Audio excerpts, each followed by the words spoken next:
This is Thrive 247. It's time to hustle, laugh, and thrive. Now your hosts, Harry and Huck.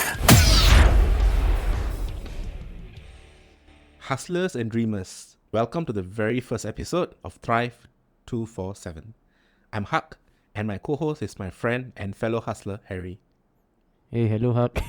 Why you make me sound like I'm in a radio studio? What FM is this? I mean, first time doing podcast, right? So no, should we approach the radio kind of radio or not? Okay. So okay lah. If you ask what is it all about, seems that business and hustling is all not new To podcast, in this true. day and age. Everybody got side business. In Singapore, in fact, where got anybody doing only one job? Confirm got 2-3 jobs right nowadays. True. Yeah, so we are also here to share our opinion lah, because we've been hustling, you know lah, how we've been doing this for like almost 10 to 11 years already. Correct. So why not we take this time to wind down, relax with our listeners and share our stories lah from the past. Basically, it's like, there's so many podcasts about business, about hustling, about entrepreneurs. So instead of saying how are we different, right? I'm just saying that we just sharing our old stories lah. So people might find it boring. Some people might find it interesting. We do not know. But for the most part, it's just basically sharing what we did, the chances we took. There were some very good opportunities we had, and also some very bad memories. Yeah, very bad. So I think in our episodes, we'll be like sort of like pick a title and then talk about it, which is related to business and entrepreneurship. And then in each episode, we share if we can relate to our own stories lah. Our growth lah. Yeah, our growth.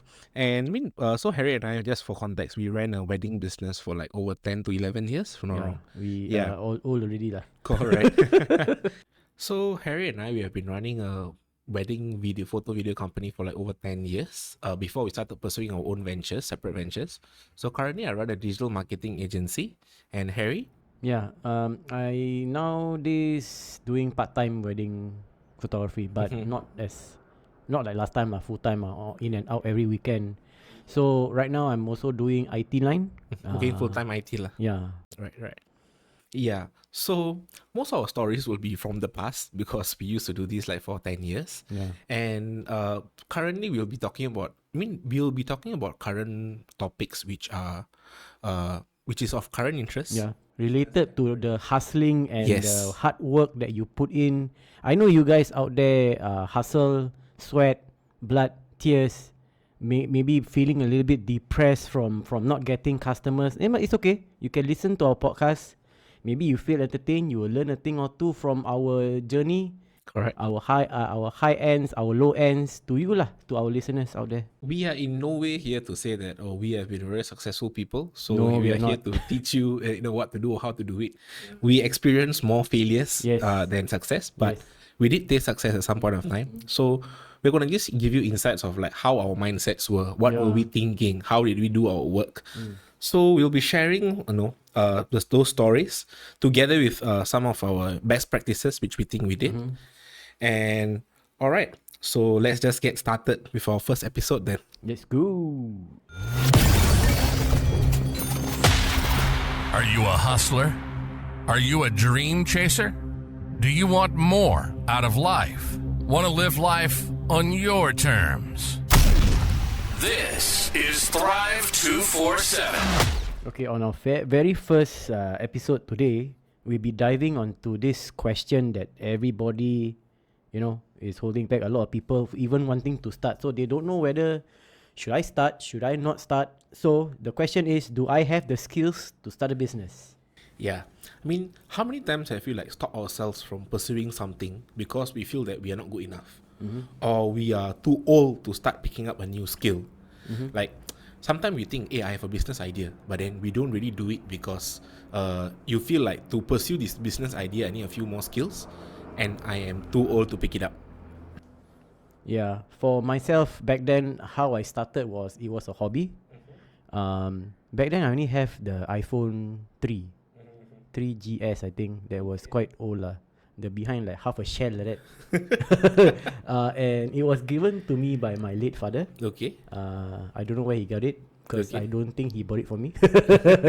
So we put the story aside lah. Okay. So the thing is that the first very app or the photography app that I downloaded was Instagram. Mm-hmm. So from then on, I took photos here and then. I learned about hashtag. I learned to like make friends there, getting to know other photographer, building a so-called rapport with them lah. Okay. So from there, I got to know business owners. Okay. That's the best part. Through photography lah. You meet other business owners with the same passion to build their own brand. So from there we connected and we exchanged our numbers, and I helped them with their business. They helped me also lah, and we grew from strength to strength lah. Understand. So that's how we started and also back then I didn't have any much skills. So skills was hard to come by because there wasn't like any tutorial, and the only thing that have was YouTube. I mean, like, I understand because, okay, so just for a bit of like a context, I used to learn photography from Harry, and before we started our business, which we'll be sharing more in detail in the stories. But Harry, actually, when you started your own photography, right, it's not like you had proper like school training or anything. No shifu, no teacher, no. So, but what got you started on photography in the first place, even before you pick it up as a skill? Okay, the thing is that I love music. Okay. Bands. So Okay. I always love watching their concerts. And then after the concert ends, or I will flip back. Okay, I'm a big fan of Metallica lah. So when I was watching their live, the live 1989 or those 80s I always want to look at their photos. So I will look through their concert photos. I will look through. Wow, very nice who the photographer? Then I got to know this guy by name of Ross Helfin. Okay. So he is the music photographer, their official photographer for major bands back then in 80s and 90s, and he's still doing it now. Okay. So he has been sustaining his brand for so long. And I feel like wow, he really invested his time on this. Surely I can do it, what? So I went out there and tried. So slowly I will build up my skills by looking at his work, going through YouTube tutorial, learning about prime lens, learning about lighting, learning about composition. Slowly lah. So it's safe to say that like your passion came first, like your interest in photography came It first, always starts from something. and then you picked up your skills later. Same thing lah. If let's say you like cooking, you start from where? Makan. Yeah. I mean, like for me, it's like, okay, so back then we were doing photo and video, right? And for me, videos, it started from movies. Yeah. Because I love movies. Correct. And after a certain point of time, you don't just watch movie, you start thinking, how is it made? Yeah. Like how you become the judge. Yeah. I'm like, how is this scene made? So when I first started doing like videography, right? Yep. I know what is the scene I want to achieve, but I do not know the technical name for it, because I got the scenes from movies. I've seen they do it. So probably they have an easier way to do it, but I would go around like hard way because I don't know how to do it. So in any terms of like for skills, right, it's always the passion, the interest that you want to achieve something, and the skill is the easier part to learn actually. Yeah, but I mean back then the problem was that we didn't have the resources that we have now. Yeah. To learn. Fossil. Sorry? Fossil. So Harry and I, we used to do this a corporate video for a company called Fossil.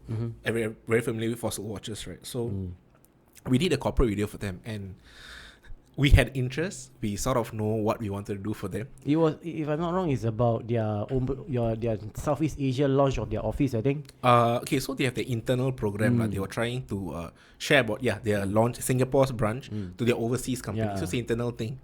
And then they thought we were students. Yeah. See, how did you even get the job? Firefly actually gave me the contact. Firefly Photography, the other group. photography company lah, which I was working. This one will be shared on the next episode. Episodes to come, yeah. So, it's like we went there, we did a shoot. We had the most basic equipment you can think of. Very basic. It's like going to a war with just a gun, a pistol. I think even our memory card was like 8 GBs, 8 GB memory card. 8 GB lah. Yeah, and we had to do a full on like a corporate introduction video. We for bring them. Laptop and transfer every time it hits the. Bro, we didn't even have a mic for that shoot. We were using the inbuilt mic of the camera. Tripod. We didn't have a tripod. Our steady hands were the tripod. Yeah, correct. And it's only one lens, the kit lens. Those were the days lah. Yeah, I mean, in terms like these were all our early days of business, right? So, when you talk about anything to do with like a business, right? Business is actually the end goal, but it starts small, starts passion. So if we were to address back today's question, right, like do I have the skills to start a business? I think your mindset shouldn't be about, oh, I want to start a business. Your mindset should be to achieve something. Like example, for me, videography, my mindset was that I want to recreate a shot which I see on TV, and I want people to look at it, and I want the people to appreciate it. I wanted that feeling of feeling good lah. When people look at my shot, wow, the shot very nice. I wanted to feel good. That actually motivated me to like, how do I achieve this shot? And I got it as a skill. Once you get better at what you start doing, right, you can monetize it. It becomes normal for you. Yeah, and second once nature. Yes, and once you're able to monetize it, that's where business comes in. Yeah, same for me also. Back then, I actually love music photography, but I started after that. I went into streets photography, but somehow I was so-called not say head hunting. I was spotted by a radio station, a local Malay radio station lah. Okay. Then they call me. They DM me over an Instagram to talk things up, to help whether I want to help out with their EPM. Back then was 2012. Okay. So it was a music related event. I was so over the moon with that, and I'm thankful for this day to Kak Aura Shai for bringing me up and to put me under her wing and guide me. And even on my lowest moment, I sometimes text her for advice. She was still entertained. Most of the time, like for us, I would consider that we were very lucky, blessed, because we met people in our lives along the way, right? Whom they were there to guide us. At a point of time, we needed those guidance. I mean, whether you're a spiritual person or not, sometimes we meet people not by chance. It's there's a reason. And it's we don't even like recall or talk about the people more, but it's those people whom we met, it shaped us into who we are today. Like today, so I was saying earlier, like I run my own digital marketing agency, but it started from wedding videography. And that started from because I met you. You, a photographer, you taught me how you want to learn photography. I was like, I've never held a camera before. But it started somewhere. If I didn't meet you, my trajectory would have been different. Started from that event, the kids event then. Are we talking about that? The Moss event, right? That was so last minute. I needed a second shooter, and of course I don't have anyone because I just started out, and the best next person to call is Hak lah. So the only thing is that he is available on that day, but he knows nuts about camera and photography. The only thing he knows is handphone lah. Handphone photography. I was fresh out of school, waiting to be enlisted. So we met at we were DHL, right? We met at DHL. And then you asked, I see you always talking about, during your break time, you're talking about photography. And I am like, oh, okay, like, seems very interesting, seems cool. But I'm the kind of person who, if take photo, right, my mom is like, even my own mom don't like the photos I take. That's how bad my photography was. But because in the workplace, the only common topics we could have was whatever you talk about, like, photography. You're older than me, so I'm like, okay, say photography. So I used to tell you, I like find it interesting. Out of nowhere, one day, call me, bro, I have an event. You want to take photography? I'm like, you would trust me. I think that was the day before, right? Yeah. You called me one day before the event and told me, I have a job. I need to go and take photo. I need a second shooter. So I asked you, like, why are you calling me? So you said, I can teach you. You just need a camera. So I went all the way. Like I was desperate. I didn't have anybody to call. So the only person that I know is you. It's like right after that day, after I was working at a point of time, right? So after work, I went to my friend's house to collect a camera. And then I came all the way to meet you near your house, Bedok. Crash course. Crash course, bro. It wasn't even in your house. It was outside KFC. Is the KFC still running? I think so. I'm not sure. So you gave me like what, 1 hour? No, few hours. 1 to 2 hours of crash course. Crash course of how to use a DSLR. Forget about composition. Forget about setting. Just how to use the DSLR. And then next day we have to go and shoot already. So at that point of time, my mindset was that, okay, so I need to do a photo shoot for a friend. He's not even paying me, but it's something which I may pick up a skill. At the point, if I said, oh, actually this is too difficult, I'm going to take a lot of time to learn, so I can't do this, right? I would have never started. To be honest with you, I would Okay. never started. Question: Did you actually sleep the day before? I was trying to... Okay, I fell asleep after I was contemplating so long on how to use the camera. Because it was so much to absorb of a camera. Because you see, I know nothing about a camera. And suddenly I have to absorb everything about a camera.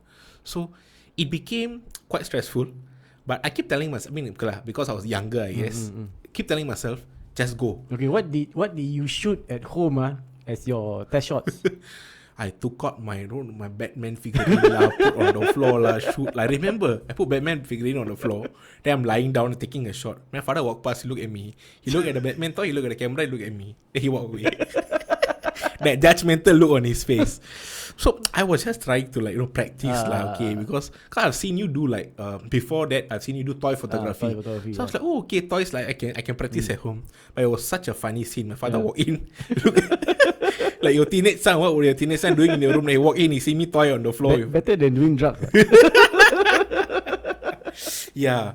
So that was the night before lah. And then the event itself was another thing altogether lah. Because I've told this many times to you, but I'm just going to share it again. It's maybe you can explain a bit more about the event, then I'll tell you what happened to me. The event was actually award ceremony for graduates. It's a kindergarten graduation. Kindergarten graduates lah. So our friend Suhaimi, the wife, Shahida, I think, called us to help out with the event lah. Correct. So what happened was I was called upon to go to the stage, and you were at the second floor, I think. Yeah. No. I was at the second floor. You were at the first. Correct. I put you into this room where they were actually prepping their costume. Correct. So mind you, they got teachers there lah. He's not alone with the kids . He goes he was supposed to be a fail-proof plan for Harry lah. He told me at the stage confirm a lot of photo taking. Here is just a holding area, but they want one photographer here to catch behind the scenes. So how bad can it get, right? You just stay here. Then if the teacher or anyone asks, you just point and shoot lah. I'm so confident. Okay, can bro, can, no problem. So you went down. So you went up. Then I was there. Then I think one teacher approached me. She said, "Can help us take a photo with me? These kids and me and all." Oh, So I was like, okay lah. My first time taking photo, I can. So I'm like, I asked them to pose a bit, then take out my camera, point, and then I shoot. I look at my camera, all white color. Whitewash. It was I can't even see anybody, bro. It's not even like got figure, but overexposed. No, it's totally white color. I think I know why. Yeah. Then I you don't need to explain, though. Wait. Then I tell her, I say, one more. I even ask her, one more. She said, okay, can. Different pose. I take again, still white color. I tried to change the dial. I changed. What happened? To me back then, she the three wanted to dials. Look at the photo. No. She after that she asked me. So how the photo? I give her a thumbs up. Good. And then Did you answer her or you just nod? No, I just nod and say thumbs up. And then before she says she want to see, I just walk away. You were sweating. I just walk out, cool, open the door, come out, call you. Harry, calm down now. I'm like, what happened to you? You okay? No, you calm down now. Yeah. I think basically what happened was that my shutter was too low and my ISO was damn high. So it was so damn bright. The picture was so white. But what I'm trying to take away from this story is that picking up a so-called photography skill overnight and then going for event shoot, it was less of about whether I know the skill or not, but more about the willingness to do it. Yeah. Because when you call me, a friend is asking. I know nuts about photography, but I have interest and I want to pick it up. So for a lot of people today, right, you may be presented with chances in your life to pick up a skill, but most of the time, what holds us back is am I good enough? What will people say? To me, it's like, to hell with what people say lah. Yeah. Because people will say whether you good or you bad. Like example, this podcast. I'm very sure, right, that people who will hear this podcast and say, this one very amateur, this one not good enough, But to me is, I am here in front of the mic and we are talking. You are not. So fuck it lah. Yeah. I mean, even if you are doing a podcast and you are doing better than us, you're doing great. My content is boring. Congratulations, are good for you. I mean, to those who just want to start doing something that they are not brave enough to do, right? Correct. for me, right, just go out and do it. Be it you want to be a cook, or you want to be a photographer, videographer, or you want to be a makeup artist. Correct. Just take your first job, just do it and go move on to the next one. Yes. Slowly move on to the next one. And once you pick up the skills, you're seasoned, you know what to do, it becomes a habit. Correct. A habit is something that cannot be bought. You have to keep doing it. You have to put on the work. So once you put in the work, you'll be a second nature. Your skills become second nature. You don't need to actually remember what to do. It becomes a muscle memory really. Correct. I mean, skills is a very broad term. It's like sometimes it's people think, oh, I do not know how to use. Example, using a laptop. Yeah. To us is very, we're taking for granted. Understand. There are some seniors out there who do not know how Yeah. to. But it's not about whether you know how to use the computer. It's the skill set you have inside the skill. So And the willingness to correct. Sometimes you might not be good in a certain skill. So you say you scared, you don't want to start. But you might be good in another skill. I tell you, bro, this one I never share with you for a story. So in one of my jobs I was doing, I was actually working in a government call center. Okay. So I had this one old uncle who come to he newly joined lah, because they employ a lot of old people. I was one of the younger ones there. So this old uncle come, they assigned him to me to teach him how to do call center. So his computer skills are rabak. He cannot, but when he started lah, he doesn't know how to navigate through the like website lah. But but I don't know how they chose him lah. Okay, so I was like, oh, okay, hi. And then he was like, oh, hi, I'm so and so, can you teach me? So I taught him like, I was patient enough, because to me I'm like, if my own father or grandfather, how would I teach? So I teach him. It's like that. But then I got shocked one day when he was finally deployed to answer phone calls lah. So I was assigned to sit beside him to vet him. He picked up the phone call and then he said, hi, I'm so and so, how can I? His voice, bro, was like a radio DJ. It was so It's like a flick of a switch lah. Yeah, at first he was talking normally like an uncle, no. Suddenly the phone go up, his voice just changed, and how composed he was handling the person. And then I was so stunned. So I waited for the call to ask him, hey uncle, last time your voice like radio DJ, what do you do? Then he shared with me, in his younger days, he used to own a studio, like audio recording label in Singapore. He used to like have artists from Hong Kong come over, all that. He retired, and then now he's just looking to come back into like just to do work lah, simple work lah, just because he's retired already. So these people like, wow, I was like, yeah, it was very interesting. So I was like, okay, so he might not know computer, but he got skills. Some people, so he was willing to come out to learn how to use a computer, and he got the job lah.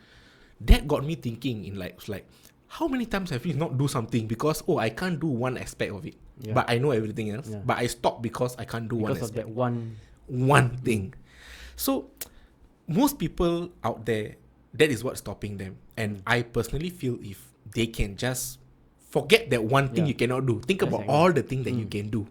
Got it chance. outweighs everything actually. What is it? It outweighs everything. Definitely. Wow, that was quite a share from the both of us.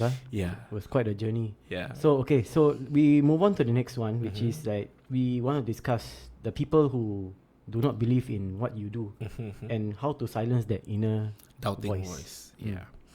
So how about you? What were you went through in the past? Today I would say that my late mom and my dad, before my mom passed away, they were my greatest supporters in what I do, which was videography. They every time I come back from a wedding video shoot, they would ask me, you edit the video already? No, can I see? But that was like later, much years later. When I first started, they were my number one critics. My dad, you want to do video? Who want to see your video? Why would you want to do video? Like video or photo, what nonsense is this? Last time, before Harry became like a household name, Harry was not welcome in my house because my father used to think that he is spoiling your bad influence. Hey, my son want to study and do this, you bringing my son to do photography. Your friend Malay? Yeah. So this whole like being like doubters, right? My parents, I won't call them doubters, but they were just worried worried for whether or not like this career would, is there anything in this career to take would up? it bear any fruits? Yes. Would it be taking up your time? Correct. So But in my beginning days, like I said, because I started out when I was a much younger teenager, to me, I didn't really care. Oh, I want to do this, I went ahead. And I just went ahead to do it. And over time, it's like, whenever my mom say, oh, your photo is bad, or your video is bad, I used to take it as a motivation. Okay, I'm going to make it better. Okay. Next time it's going to be better. Yeah, that's the way lah. So that self-critic made me to improve my work lah. And after that, I didn't really care about what other people say. It's about me doing what I want to do, as long as I like my work. If I hate my work, right, then I know there's something wrong with it already. But over time, you win your... Over time, my mom, before she passed away, she was like, when I was used to show her my work, she's like, wow, very nice, your video work. Your father more baik. Yeah. This one you shoot one. To a point, like, he went from asking, what in the world are you shooting, to this one you shoot one. Really, you shoot one. To me, that was a personal achievement lah, because when your own parents like they're like proud of what you're doing, it gives you extra motivation to like, okay, I'm on the right path, I'm doing the right thing. And it also helped that I was doing something which I like to do. So a videography which became a skill, became a business when we did wedding videography. And yeah, to me, anything to do with self-doubt, I think I mean, I won't lie lah. There were days where I felt like imposter syndrome. Like, am I actually good at it or not? Or am I wasting too much time in normal this? Yeah, like, my work, I look at other people work online and look at my work, I'm like I feel shy to even share my work. Should I be posting this? Should I be... You know? But that self-doubt, it can go two ways lah. One, you let it overtake you. But two, you let the self-doubt like make the better person of you. Like, it becomes your fuel. Correct. It's like, I don't want to feel I am lesser than these people. So I want my work to be better. You keep pushing lah, keep pushing. So I guess that's for like my part of my sharing lah, when it comes to self-doubt and people who don't believe in you. How about you, Harry? For me, this happened during the mid so-called career, my photography career lah. Okay. So it wasn't in the early stages. I was already like going through a lot of jobs, a lot of clients, a lot of meeting, a lot of companies I went through. So this particular event, I remember we were doing it at, I can't remember which hotel, but it was a ceremony whereby there were a few big heads lah. Okay. So a few influential Singapore's influentials were there lah. Okay. People who shall not be named. People that we should not be named lah. So the thing is that they engaged me. I took the job, knowing that I thought this would be very easy, because they told me that it's a stage event. They will just come to the mic, they will just come and talk, and that's it. And then there will people makan, drinking, that's it. Okay. Photo taking. Okay. So once the thing starts, suddenly they told me that the lighting, the whole area was off. Okay. There was no lighting at all. The only lighting is to their face. Oh wow. Okay. It was very harsh. Okay. So and then back then, I thought it was like going to be lighted. Like you didn't bring flash. I didn't know. The thing is that it's an event whereby that I have to be at the end. They don't let me come forward. How to? They want you to use like a telephoto lens or what? But the only problem is the lens that I bought wasn't sufficient enough. The aperture wasn't sufficient enough. Okay. To get the shots that I wanted, the quality that they expect. Okay. So once everything was done, I gave my memory card to them. They transfer on their laptop and bring it home lah. And then that night, I got like a lot of people texting me, messaging me, saying that, is this the actual photo? Do you have the raw? The only mistake that I did not shoot in RAW. Okay. I shoot in JPEG. Okay. And also the quality that turns out was quite bad. It was harsh light everywhere. And then there was this, and then of all the people, the most important person, the speaker, right, has this somehow lazy eye. Okay. Which they tend to blink a lot, and then they slow blink. And then the photos that's taken is like she's giving the speech with her eyes closed. Salah. So they were questioning me lah. It's like, how come the photo turned out like this, like that? What is going on? What was your previous? I was given your numbers saying that you were quite good lah. But how come the outcome isn't that? Oh, I feel so pressured. That was quite one of the worst days of my journey. Even so, I was in the mid career. Should be somehow very stable, but I feel that you know, even though you are in the business quite long, you have to jaga your, don't be too complacent. I mean, basically, it's about sometimes, like we say, when you begin something, you need a certain set of skills. But that isn't everything. As you develop, right, you become like this plateau. You hit a plateau. Yeah, you get, I'm good, you know. Yeah. But that's when you push yourself even further. Yeah. Then you become like, you learn more skills. But like, don't do it because other people are critiquing your work. But do it because you want to be better, better in what you do. And the make matters worse is that how I dissolved the issue, right? I told them that you don't need to pay me. Then they keep asking me what are your background. I was so not say pissed off. I was so like disheartened and sad that fuck it lah. Just tell them I'm a birthday photographer. That was how bad I wanted the situation to end quickly lah. So they don't come and pressure me. You're supposed to be good. You be shooting. You know. So I just end it there. I said that I'm a birthday photographer, and yeah, that is how it is lah. But after that, I was so pissed off because back then I became complacent and I somehow, what do you call it? Wow, this one really brings me back to very dark dark past. So I did not actually stay there and put myself in a very dark room for quite some time. I went out and I invested in equipment. I invested in lens. I invested my time to go through more training because I feel that even though you are at that spot where you feel that, oh, I'm powerful, I've done a lot of jobs, but you still need to learn. Correct. There is no substitute for being complacent. There's no substitute of being inexperienced or experienced. You still need to learn. Correct. In the technology that we are in, right? Even cameras every year keep coming out new models and new things you need to learn about the new camera. True. I mean, you see, like we are self-taught, okay? Yeah, so we feel like we have to constantly upgrade. But even those who come from school, Lazel, NAFA, they think that, oh, I have a degree in doing this, right? They still have to learn because after 5 years, what you know is obsolete. New technology keep coming up. You have to keep up. So picking up a skill is one thing, but constantly upgrading yourself is another. And I think one good thing about Singapore right now is because we have so much support system. Skills Future lah, PSEA fund back then they don't have such thing. So that means nowadays good for them lah to this. Definitely, it's like you can just, it's like just interest. No, oh, I feel like I want to learn this.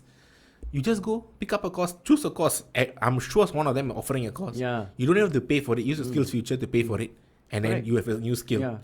It's all about just making that first move lah. The first step lah. Correct.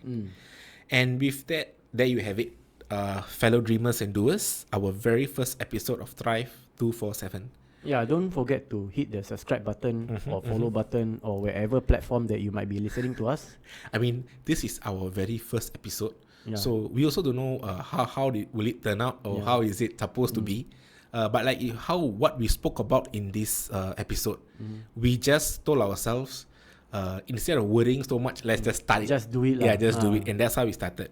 So anyway, this podcast is for you people who are going day to day hustling. Never give up your hope and dreams of starting something new for the benefit of you or your family. Correct. Same thing for us. I and Haq are still going through being normal Singaporean. We are working. We are living our life, earning a living every day. So don't stop your hustle lah. So don't give up. Just listen to our podcast lah. So if you hope you like what we talk about and what we are going to talk about in the coming episodes, and give us some time so that we'll get better at what we do. We also have to invest in new equipments, learn more skills to make our podcast better. Anyway, guys, thanks for tuning into our launch. Until next time, keep chasing your dreams, embrace the learning journey, and keep thriving all day, every day. You've been listening to Thrive 247. We hope you've enjoyed the show. If you did, make sure to like, rate, and review. We'll be back soon. But in the meantime, hit us up on TikTok and Instagram at Thrive 247 Podcast. See you next time on Thrive 247.